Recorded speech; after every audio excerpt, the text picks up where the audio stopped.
My lords, today I bring you a report on something both wonderful and disturbing. We have found evidence of an advanced and yet highly elusive race of aliens who appear to be living in a system they call the Outer Gate. As the well-travelled of you will understand, at the centre of our galaxy is a supermassive black hole called Sagittarius A, and as the name suggests, it's rather large. In fact, we estimate it to be approximately 4 million solar masses, and we wonder how large it was before the Zeroni allegedly grew it during their exploits. In any case, surrounding the black hole is a significant area of stellar mass, and although not yet completely understood, we believe, given the density of the stars in this area, that this is where stars are born. This is known as the paradox of youth, for those interested in further reading. Anyway, we've always assumed that due to the intense gravitational forces, the centre cluster of the galaxy would be unoccupied. As for starters, there are no habitable planets, and I'm not talking about lush Gaia worlds. The planets in this region are only gaseous giants at best. Bearing all of that in mind, you'll understand our apprehension when suddenly we received a powerful signal. It appeared to be bounced through several galactic relays across the galaxy, but the source was unmistakably from the centre of the galaxy, the place that we had thought to be quite empty of life. The transmission was just garbled static, but shortly afterwards we received a transmission from the very same location.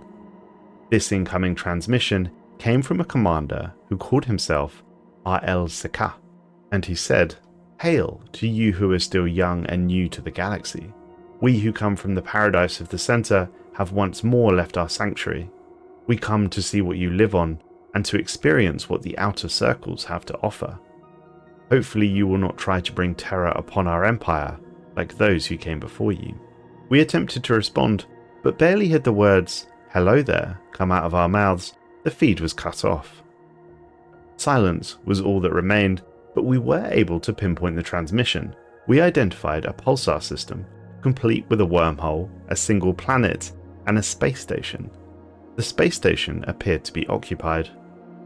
Given the intrigue of these events, we assembled a military strike team to escort several science ships and diplomats to investigate further. We found what we believed to be the connecting wormhole, and with some apprehension, we entered it. Upon entering the system, we found that it was, as our sensors had described it to be, a single wormhole, a single planet, and a single space station, all orbiting a pulsar. Upon entering the system, we were once again pinged by the commander, but this time he asked to board our vessel for a face-to-face meeting. We had no real reason to decline, and as such agreed. Upon entering through the airlock onto our ship, the commander immediately spoke. He stated, "You stand in front of the commander of the Outer Circle, Armada of the Crystalline Empire, Protector of the Inner Lands. What is it you wish to discuss with us?" We found this statement slightly confusing, considering that he had asked to board our ship, and it was he who had initiated first contact with us. Perhaps social and diplomatic skills was not something this empire was gifted with. Nevertheless, the commander did appear amicable, and as such, we opened a dialogue. We asked if he could tell us more about his homeland, to which he responded, "Our homeland is like a dream, and if we were to tell you much more about that would be the end of it. You younger races still have much to learn before you can be allowed into the sanctum. One day, if you prove worthy, we will be able to show you the truth of everything." Again, this was another extremely puzzling response. We felt like pointing out to him that he had reached out to us, not the other way around. Of course, we didn't do this, wanting to maintain diplomatic relations, and thus continued the conversation. We asked him why he had arrived and made himself known to us. What had so drastically changed that he wanted to leave this luxurious civilization at the centre of the galaxy that we were clearly not worthy for? The commander responded, "We have long watched over the other races in the galaxy, and we see potential in our current neighbours. When the messenger arrived with the news that one of the younger races was the one that we had waited for, we immediately prepared to track them down. We were not certain which one of you younger races is the one that we are looking for, but we believe all of you can prove useful to us. Hopefully you will be able to live up to the expectations we have for you, and we can find terms that both of us can be happy with. This was another cryptic message. Clearly this galaxy has many races and many intelligent civilizations, and yet these people decided to contact us, only to then say that they weren't sure that we were the ones they were looking for. Furthermore, who or what is the messenger? This alien is extremely confusing. We attempted to be slightly more direct and asked, "Is there anything that you are looking for or need our help with?" To which the commander quickly responded, stating, "One of our foremost scientists have taken a particular interest in your empire, although it's hard to say what you could offer that we could not. In any case, this scientist seeks to move to your country and learn from your best." Given the assumption that this would be a good way to learn about the Crystalline Empire, we decided to accept.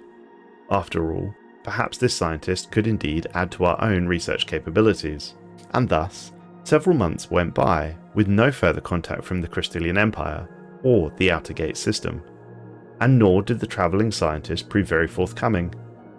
They appeared aloof and arrogant, but they were at least proving to be a valuable asset for the particle physics research back on Earth. And then, quite suddenly, with no forewarning, we received another message from the commander. It stated, "Several unruly elements in our society are advocating for easing the restrictions on entering our homeland. This is causing quite a ruckus in the capital. The Great One is looking to move these elements into foreign lands so they will no longer pose a threat to our borders or the harmony of our people. If you could offer us refuge for the displaced, that would be incredibly helpful to us." We were beginning to think that this Crystalline Empire was quite strange indeed. Several months had gone by and we had heard nothing from them, and then they suddenly pipe up and ask us to take what appears to be refugees. This is all quite bizarre, and yet again another random figure has been name dropped. The Great One? We assume this to be their leader, but like this messenger figure, we wonder if we will ever learn more. Nevertheless, in the hope that we may explore this situation further, we accepted the transfer of refugees. Perhaps these folk will be more talkative than the lone scientist. And, as if by magic, several transport ships containing several million Crystalline Empire refugees appeared on the other side of the wormhole. It falls to us to settle, care for, and ultimately integrate them into our society. They appear most amicable, but unlike us, they do not thrive planetside and require climate-controlled space stations to live on. Several such habitats are being spun up, and these people may prove to be more trouble than they are worth, but most of them are working at least.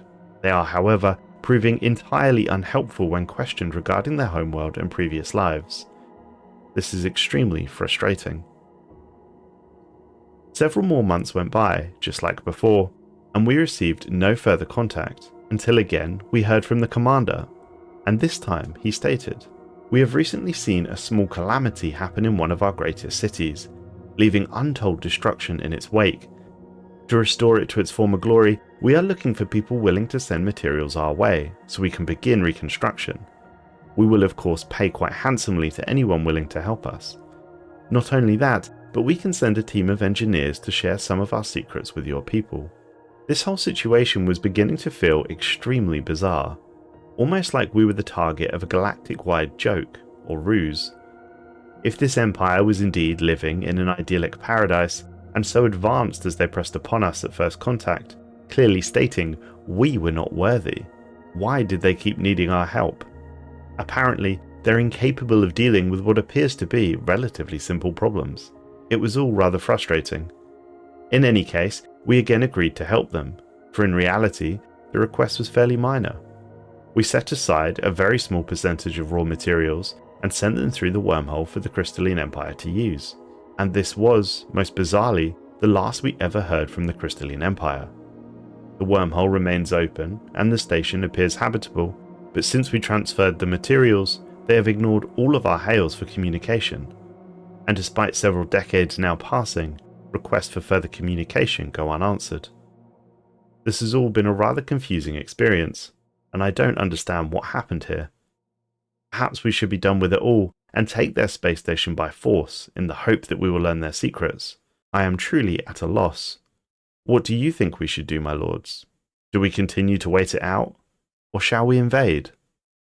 Thanks for watching, folks. Please let me know what you would do in the comments, and if you want to hear more from me, please click the video on screen now.